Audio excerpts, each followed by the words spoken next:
Hi, welcome back to my channel. ఈరోజు కథ నువ్వుంటే నా జతగా 32వ భాగాన్ని వినేద్దాం. దీపు మను ఇద్దరు తినేసి వెళ్ళిపోతారు. సరస్వతి గారు వెళ్ళి పడుకుంటారు. శ్రీ అన్నీ సర్దేసి తన గదికి వెళ్తుంది. రుద్ర బెడ్ మీద పడుకొని ఉంటాడు. శ్రీ మెల్లగా డోర్ వేసి వచ్చి రుద్ర పక్కన పడుకొని రుద్రాన్ని చూస్తూ ఉంటుంది. కాసేపు రుద్రతో ఆడుకోవాలనిపించి ముక్కు మీద మెల్లగా రాస్తుంది. రుద్ర కదులుతూ మళ్ళీ పడుకుంటాడు. శ్రీ నవ్వుకొని తన జుట్టుని ముందుకు వేసుకుని రుద్ర చెవి మీద రాస్తుంది. రుద్ర చెవి రుద్దుకుంటూ పడుకుంటాడు. శ్రీ నవ్వుతూ రుద్రాన్ని అలాగే చూస్తూ నల్లని వెంట్రుకలతో, తెల్లని చర్మంతో, చిన్ని కళతో, ఎర్రటి పెదాలతో, ముద్దుగా ఉండే ముక్కుతో, 6 అడుగుల అందగాడివి, చూడగానే ఎలాంటి వారినైనా నీకు పడిపోయే లుక్కుతో ఇంత అందంగా ఉంటావు. కూర్చొని తిన్నా కరగని ఆస్తి ఉంది. నీలాంటి వాడికి నేను ఏం సరిపోతాను కేకే? అసలు నేనంటే నీకు ఎందుకంత ఇష్టం అని రుద్ర ముక్కు మీద ముద్దు పెట్టి రుద్రాన్ని చూస్తుంది. రుద్ర వెంటనే కళ్ళు తెరుస్తాడు. శ్రీ దడుచుకుని వెనక్కి వెళ్తుంటే రుద్ర శ్రీని గట్టిగా పట్టుకుని మీదకి లాక్కుంటాడు. శ్రీ వచ్చి రుద్ర గుండెల మీద పడుతుంది. శ్రీ భయంగా రుద్రాన్ని చూస్తుంది. రుద్ర నవ్వుతూ శ్రీని చూస్తూ, ఎందుకంటే నువ్వు మా అమ్మవి కాబట్టి టీకే అని శ్రీ నుదుటి మీద ముద్దు పెడతాడు. శ్రీ కళ్ళు మూసుకుంటుంది. రుద్ర శ్రీని గట్టిగా పట్టుకుని, అమ్మగారు మా మీద ఇప్పుడు దయచల్చినారన్నమాట అని అంటాడు. శ్రీ నవ్వుతూ రుద్ర ఎదపైన తలపెట్టి గట్టిగా కాకులించుకొని రుద్ర గుండె చప్పుడు వింటూ ఉంది. రుద్ర మాట్లాడుతూ ఉంటే శ్రీ రుద్ర నోటి మీద చేయి పెట్టి, నేను నీ గుండె చప్పుడు వినాలి, డిస్టర్బ్ చేయకు అని అంటుంది. రుద్ర నవ్వుతూ, మీ ఆజ్ఞ శిరసా వహిస్తాను మేడం అని శ్రీని గట్టిగా పట్టుకుంటాడు. శ్రీ నవ్వుతూ రుద్ర గుండె చప్పుడు వింటూ అలాగే పడుకుంటుంది. రుద్ర మాత్రం శ్రీనే చూస్తూ ఉంటాడు. ఉదయం శ్రీకి మెలకు వస్తుంది. తను ఇంకా రుద్ర గుండెల మీదే పునడంతో రుద్రాన్ని చూస్తుంది. రుద్ర శ్రీని చూస్తూ ఉంటాడు. ఆమె షాక్ అయి, రాత్రంతా పడుకోలేదా అని అంటుంది. రుద్ర నవ్వుతూ, నువ్వు నాకు ఇంత దగ్గరగా ఉంటే నాకు నిద్ర ఎలా పడుతుంది అని అంటాడు. ఆమె నవ్వుతూ పైకి లేస్తూ, ఇప్పటి నుంచి ఇలాగే ఉంటా, కానీ నీ నిద్ర మానుకోకు అని అంటుంది. రుద్ర శ్రీని మీదకి లాక్కొని, నిజంగానా అని అంటాడు. శ్రీ రుద్ర బుగ్గలు పట్టుకుని, నిజంగా నిజం అని అంటుంది. రుద్ర శ్రీని యాక్ చేసుకుని, థ్యాంక్స్ మా అంటాడు. శ్రీ తలని మృతూ ఉంటుంది. రుద్ర నవ్వుతూ, నాకు ఒకటి ఇవ్వచ్చు కదా అంటాడు. నిజంగా ఇవ్వాలా అంటుంది. రుద్ర అవును అంటాడు. శ్రీ సరే అని రుద్ర నెత్తి మీద ఒక మొట్టెక్కాయ వేస్తుంది. రుద్ర తల రుద్దుకుంటూ, ఏంటి ఇలా కొట్టేశావు అంటాడు. ఆమె నవ్వుతూ రుద్రకి దూరం జరిగి, నువ్వే కదా ఒకటేమన్నావు, అందుకే ఇచ్చా, నచ్చిందా అని అడుగుతుంది. రుద్ర కోపంగా, నిన్ను అంటుంటే శ్రీ పరిగెడుతుంది. రుద్ర నవ్వుకుంటూ ఫ్రెష్ అవడానికి వెళ్తాడు. ఇద్దరూ రెడీ అయ్యి సరస్వతి గారికి చెప్పేసి ఆఫీస్కి వెళ్ళిపోతారు. శ్రీ ఆఫీస్లోకి వచ్చి స్వాతిని పిలుస్తుంది. స్వాతి వచ్చి, మేడం మీరు అడిగిన ఇన్ఫర్మేషన్ అంతా మీ టేబుల్ మీద ఉంది మేడం అని అంటుంది. శ్రీ నవ్వుతూ, నాకు తెలుసు స్వాతి నువ్వు చేస్తావని, అందుకే నీకోసం చాకీ తెచ్చా అని చెప్పి తన చేతిలో ఉన్న చాక్లెట్ స్వాతికి ఇస్తుంది. స్వాతి నవ్వుతూ, దాన్ని తీసుకుని థ్యాంక్ యూ మేడం అంటుంది. శ్రీ చైర్లో కూర్చుని స్వాతికి ఫైల్ ఇచ్చి, ముందు చంద్రశేఖర్ గారి గురించి చెప్పు అని అంటుంది. స్వాతి ఆ ఫైల్ తీసుకొని చెప్తూ వస్తుంది. చంద్రశేఖర్ గారు, చక్రధర్ ఇద్దరూ చిన్నప్పటి నుంచి ప్రాణ స్నేహితులు. చంద్రశేఖర్ గారికి ఒక చెల్లెలు ఉండేది, పేరు అనురోహిత. చంద్రశేఖర్ గారికి ఆవిడంటే ప్రాణం. చంద్రశేఖర్ గారు, చక్రధర్ గారు ఇద్దరూ కలిసి ఒక కంపెనీ పెట్టారు. ఆ కంపెనీ చాలా బాగా ఎదిగింది. తర్వాత ఇద్దరు ఆ కంపెనీని 2 భాగాలు చేసుకుని బిజినెస్ చేశారు. తర్వాత చంద్రశేఖర్ గారికి పెళ్లి జరిగింది. ఆ తర్వాత చక్రధర్ గారు పెళ్లి చేసుకున్నారు. వీళ్ళు చాలా సంతోషంగా ఉండేవారు. చంద్రశేఖర్ గారి భార్య కడుపుతో ఉన్నప్పుడు ఆయన చెల్లెలు చనిపోయారు. ఆ రాత్రికి ఆయనకి సోనీ పుట్టింది. అదే సమయంలో చక్రధర్ గారి కారుకి యాక్సిడెంట్ అయి ఆయన భార్య రుద్రాకి జన్మనిచ్చి ఆమె చనిపోయారు. అలా ఒకేసారి ఇద్దరు బాధలో ఉండిపోయారు. తర్వాత చంద్రశేఖర్ గారు వేరే కంపెనీతో కలిసి ఆయన కంపెనీని పైకి తీసుకుని వెళ్లారు. కొన్ని రోజులకి ఆయన భార్య కూడా చనిపోయారు. ఇంకా ఆయన బిజినెస్ మీదే ధ్యాస పెట్టేశారు. అలా ఇప్పుడు ఆయన కంపెనీస్ని ఫస్ట్ ప్లేస్లోకి తీసుకొచ్చారు అని చెప్పి ఫైల్ క్లోజ్ చేసి శ్రీని చూస్తుంది. శ్రీ ల్యాప్టాప్లో వర్క్ చేస్తూ ఉంటుంది. స్వాతి మేడం అని పిలుస్తుంది. శ్రీ స్వాతిని చూసి, అయిందా అంటుంది. స్వాతి అయిపోయింది మేడం అని తలూపుతుంది. సోనీ గురించి చెప్పమంటుంది శ్రీ. స్వాతి ఫైల్ తీసుకుని సోనీ గురించి చెప్తుంది. సోనీకి చిన్నప్పుడే తల్లి చనిపోవడం, ఇంకా బిజినెస్లో ప్రాఫిట్ పెరగడంతో చంద్రశేఖర్ గారు సోనీని చాలా గారాభంగా పెంచారు.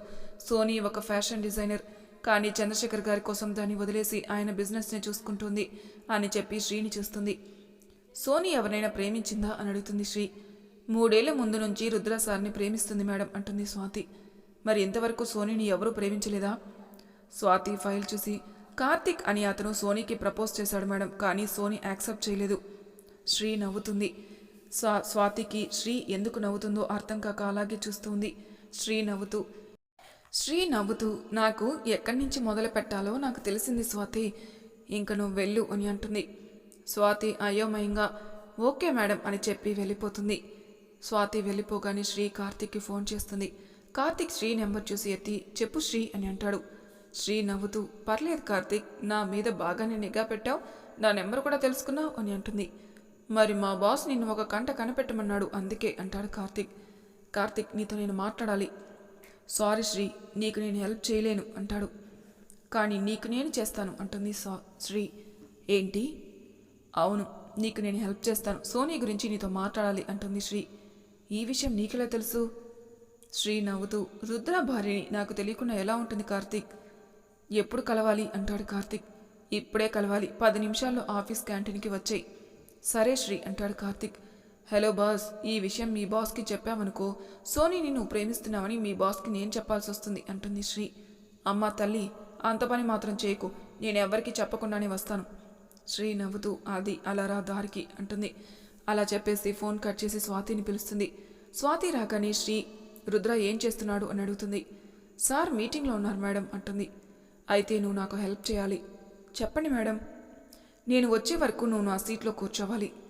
స్వాతి ఆశ్చర్యంగా ఎందుకు మేడం అని అడుగుతుండగాని శ్రీ లేచి స్వాతిని చైర్లో కూర్చోబెట్టి ఎందుకు ఏంటి అని అడగకుండా నేను వచ్చే వరకు ఇక్కడే ఇలాగే కూర్చో సరేనా, నేను త్వరగా వచ్చేస్తాలే అని చెప్పి వెళ్ళిపోతుంది.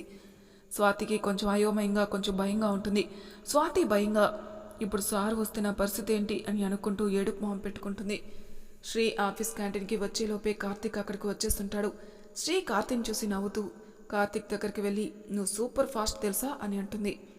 కార్తిక్ తల కొట్టుకుంటూ చుట్టూ చూసి ఎందుకు రమ్మన్నావు అంటాడు. కంగారెందుకు కార్తిక్, కూర్చొని కాఫీ ఆర్డర్ చెప్పు, చెప్తాను అని కూర్చోబెడుతుంది. కార్తిక్ భయంగానే కాఫీ ఆర్డర్ ఇచ్చి శ్రీని చూస్తాడు. భయపడకు కార్తిక్, ఇక్కడికి చంద్రశేఖర్ గారి మనుషులు రారు అంటుంది. కార్తిక్ కొంచెం కూలై ఇప్పుడు చెప్పు శ్రీ అంటాడు. నువ్వు సోనీని నిజంగానే ప్రేమిస్తున్నావా?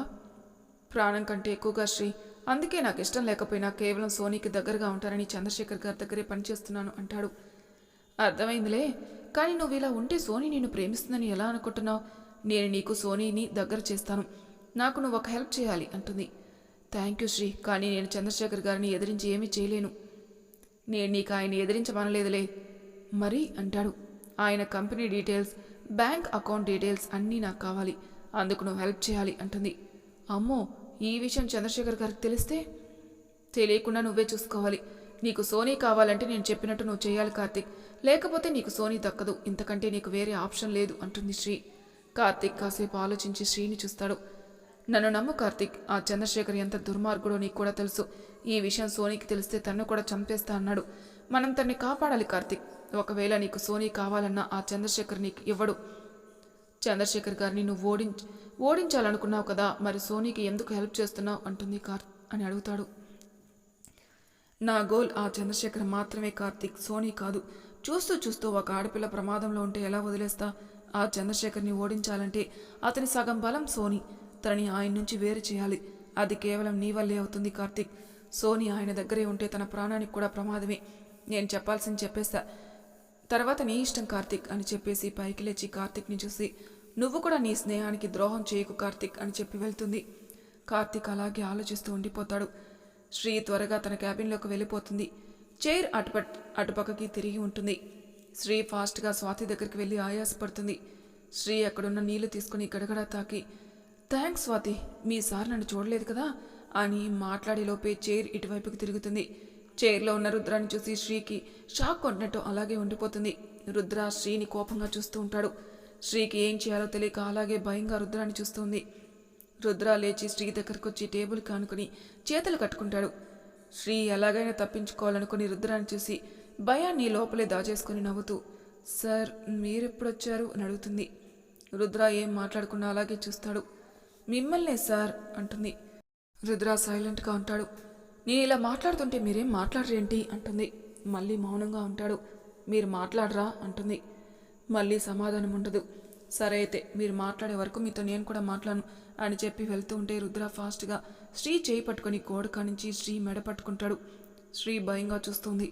రుద్ర కోపంగా నాకు చెప్పకుండా ఎందుకు క్యాంటీన్కి వెళ్ళావు అని అంటాడు. శ్రీ భయంగా కార్తీక్ వచ్చాడు సార్, మాట్లాడదామని వెళ్ళాను అంటుంది. రుద్ర ఇంకా కోపంగా, అది నాకు తెలుసు కానీ నాకు చెప్పకుండా ఎందుకు వెళ్ళావు అని ఇంకా గట్టిగా అంటాడు. శ్రీ రుద్ర చేతిని పట్టుకుని, మెడ వదులు, ఊపిరి ఆడడం లేదు అంటుంది. రుద్ర కోపాన్ని తగ్గించుకుని శ్రీని వదులుతాడు. శ్రీ ఊపిరి పీల్చుకుంటూ రుద్రాన్ని చూసి కోపంగా, చంపేస్తావా? చెప్పకుండా వెళ్తే మనిషిని చంపేస్తావా అని అంటుంది. నువ్వు ఒక్క నిమిషం కనిపించకపోతే నాకు పిచ్చెక్కిపోతుంది, అలాంటిది నాకు చెప్పకుండా వెళ్తే నేనేమైపోతాను అంటాడు. శ్రీ తల కొట్టుకుంటూ, నువ్వెక్కడ దొరికావరా బాబు, నువ్వు మీటింగ్లో ఉన్నావంటే డిస్టర్బ్ చేయకూడదని నీకు చెప్పకుండా వెళ్ళా అంతే అని అంటుంది. రుద్ర కోపంగా వెళ్ళి సోఫాలో కూర్చుంటాడు. శ్రీ రుద్ర పక్కన కూర్చుని, అలిగావా అంటుంది. రుద్ర మొహం తిప్పుకుంటాడు. శ్రీ నవ్వుతూ, అమ్మో నా మీద అలకే అంటుంది. రుద్ర శ్రీని కోపంగా చూసి మళ్ళీ మొహం తిప్పుకుంటాడు. శ్రీ నవ్వుతూ, సార్ మాట్లాడండి సార్ అంటుంది. రుద్ర అలాగే ఉంటాడు. శ్రీ రుద్ర మొహాన్ని చేతుల్లోకి తీసుకుని, ఇంకెప్పుడు ఇలా చేయను సరేనా, నాతో మాట్లాడవా అని అంటుంది. రుద్ర సైలెంట్గా ఉంటాడు. శ్రీ పైకి లేస్తూ, సరేలే మీ కోపం పోయేలా నేను మీకు ఒకటి ఇస్తా, కానీ ఇక్కడ కాదు ఇంట్లో ఇస్తా అంటుంది. రుద్ర శ్రీని చూస్తాడు. శ్రీ నవ్వుతూ, పొద్దునిచ్చింది కాదులే, మీకు కావలసిన ఆ ఒక్కటిస్తా సరేనా అంటుంది. రుద్ర శ్రీని మీదకి లాక్కుని, నిజంగా అంటాడు. శ్రీ రుద్ర తల నిమురుతూ, నిజంగా నిజం అంటుంది. రుద్ర శ్రీ దగ్గరికి వస్తుంటే శ్రీ లేచి, ఇది ఆఫీస్ సార్ అంటుంది. రుద్ర విసుక్కుంటూ, ఆఫీస్ అయినా ఇల్లైనా నాకు ఒకటే కదా అని శ్రీని వెనక నుంచి హగ్ చేసుకుని మెడ మీద ముద్దు పెడతాడు. శ్రీ నవ్వుతుంది. ఏదో గుర్తొచ్చినట్టు రుద్రాన్ని చూసి, అవును సార్, నేను ఇక్కడ లేను, క్యాంటీన్లో ఉన్నానని, అది కూడా కార్తిక్తో మాట్లాడడానికి వెళ్ళానని మీకెలా తెలుసు అంటుంది. రుద్ర శ్రీ భుజం మీద తలపెట్టి, అది నువ్వు కనపడకుండా నేను ఉండలేను కదా, అందుకే నీ క్యాబిన్లో సీసీ కెమెరాలు పెట్టా, నేను ఎప్పుడు నిన్ను చూస్తూనే ఉంటాను తెలుసా అని అంటాడు. శ్రీ కోపంగా రుద్రాన్ని విదిలించి, అంటే మీరు కూడా మామయ్యలాగా నా మీద నిఘా పెట్టారా అని అంటుంది. రుద్రాకి అర్థం కాక చూస్తాడు. శ్రీ కోపంగా, మీకు వేరే పని లేదా, నాకు స్వేచ్ఛ అనేదే ఇవ్వరా, ముందు ఆ కెమెరాలు తీసేయండి, నేను ఎక్కడికి పారిపోను అని కోపంగా బయటికి వెళ్ళిపోతుంది. రుద్ర అలాగే చూస్తాడు. శ్రీ కోపంగా స్వాతి దగ్గరికి వెళ్తుంది. స్వాతి శ్రీని చూసి, మేడం సార్ మిమ్మల్ని ఏమైనా అన్నారా, మీరు వెళ్ళిపోయాక సార్ వచ్చి నన్ను వెళ్ళిపోమన్నారు అంటుంది. ఏం అనలేదులే స్వాతి అంటుంది. మేడం సార్కి చెప్పి వెళ్ళుంటే బాగుండేది కదా మేడం, ఆయన గారు వస్తే నా పని అవ్వదులే స్వాతి, ఇంకా దాని గురించి వదిలే, రేపు నా ప్రోగ్రామ్స్ అన్నీ క్యాన్సిల్ చేసేసాయి స్వాతి అంటుంది. ఎందుకు మేడం, నాకు కొంచెం వర్క్ ఉంది, ఆఫీస్కి రాను, రేపు దాన్ని చూసుకోవాలి అంటుంది. ఓకే మేడం అంటుంది స్వాతి. శ్రీ మనసులో, ఇప్పుడు ఈ కేకేని ఎలా ఒప్పించాలో ఏంటో, దేవుడా దారి చూపించవయ్యా అని అనుకుంటుంది. ఇంతలో శ్రీకి ఫోన్ వస్తుంది. ఫోన్లో కార్తిక్ నెంబర్ చూసి నవ్వుకుంటూ లిఫ్ట్ చేస్తుంది. చెప్పు కార్తిక్, నీ ప్లాన్ ఎప్పటి నుంచి స్టార్ట్ చేస్తావు అంటాడు కార్తిక్. రేపు ఇంటికి వచ్చే కార్తిక్, అందరం కలిసి ప్లాన్ వేద్దాం. అందరూ ఎవరు శ్రీ, రేపు నీకు తెలుస్తుంది కదా. సరే శ్రీ అంటాడు. ఓకే కార్తిక్, నువ్వు జాగ్రత్త, నువ్వు కూడా శ్రీ అంటాడు. శ్రీ నవ్వుతూ ఫోన్ పెట్టేసి దీపు మనులకి ఫోన్ చేస్తుంది. వాళ్ళతో మాట్లాడి పెట్టేసి రుద్ర దగ్గరికి వెళ్తుంది. లక్ష్మి గారు కిచెన్లో వంట చేస్తూ ఏడుస్తూ ఉంటారు. మాధవి గారు బాధపడుతూ ఆమెని ఓదారుస్తూ ఉంటారు. మధు గారు మోహన్ గారు సోఫాలో డల్లుగా కూర్చుని ఉంటారు. ఇంతలో గుడి పూజారి గారు అక్కడికి వస్తారు. మోహన్ గారు ఆయన్ని చూసి, రండి స్వామి లోపలికి అని చెప్పి కూర్చోబెట్టి లక్ష్మి గారిని పిలుస్తారు. అంతా కుశలమేనా అని అడుగుతారు పూజారి. లేదు స్వామి, ఎప్పుడైతే మా ఇంటి మహాలక్ష్మి మమ్మల్ని వదిలి వెళ్ళిపోయిందో అప్పుడే ఈ ఇంట్లో ఉండే సుఖ సంతోషాలు కూడా వెళ్ళిపోయాయి అని కళ్ళు తుడుచుకుంటారు మధు గారు. లక్ష్మి గారు పూజారి గారికి నీళ్లు తెచ్చిస్తారు. ఇంతకీ తమరి రాక కారణం ఏంటి స్వామి అంటాడు మోహన్. నన్ను అన్నపూర్ణమ్మ గారు పిలిచారు, అందుకే వచ్చాను అంటారు. అమ్మ పిలిచిందా అంటారు మధు. అన్నపూర్ణమ్మ గారు అక్కడికొచ్చి నేనే పిలిచాను అంటారు. అంతా ఆమె వైపు చూస్తూ ఉంటారు. ఎందుకమ్మా అంటుంది లక్ష్మి. అన్నపూర్ణమ్మ గారు సమాధానం చెప్పకుండా పూజారి గారిని చూసి, రండి స్వామి అని పూజ గదికి తీసుకుని వెళ్తుంది. పూజారి గారు వెళ్ళి దేవుడికి దండం పెట్టి కూర్చుంటారు. అన్నపూర్ణమ్మ గారు అక్కడ పూలలో ఉన్న కాగితాలు తీసుకొచ్చి పూజారి గారికి ఇస్తారు. పూజారి గారు వాటిని చూస్తూ, ఎవరి జాతకం తల్లిది అని అడుగుతారు. అన్నపూర్ణమ్మ గారు, నా మనవరాలి జాతకం పూజారి గారు, తనకి కొత్తగా పెళ్ళైంది, జాతకం ఎలా ఉందో చూసి చెప్పండి అని అంటుంది.